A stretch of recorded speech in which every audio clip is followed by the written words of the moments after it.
Hello there, Jim Davis from Fluke Networks. I'm a product application specialist here at InfoComm. What I want to show you is our simplest and least expensive fiber optic tester.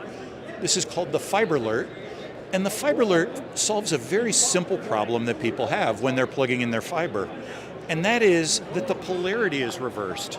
So this is an infrared light detector. You'll see it doesn't pick up the ambient light here. And I'm going to look and see, it's non-contact, I want to see if light is coming out of either leg of the fiber. Because if light is coming out of the wrong leg of the fiber, then I can reverse this. I'm not getting light out of either leg of the fiber. So now what I'm going to do is go to my Ethernet switch, and I'm going to plug in and see if light is coming out. Oh no, it's not coming out of the switch. Let's try this port, and there, you see we have the solid light. There's also an audible beep. So if I don't have light at the end of the fiber, but I have light at the switch, my problem is in the fiber. If I don't have light at the end of the fiber and I don't have light at the switch, my problem is here. Very simple way to find polarity problems.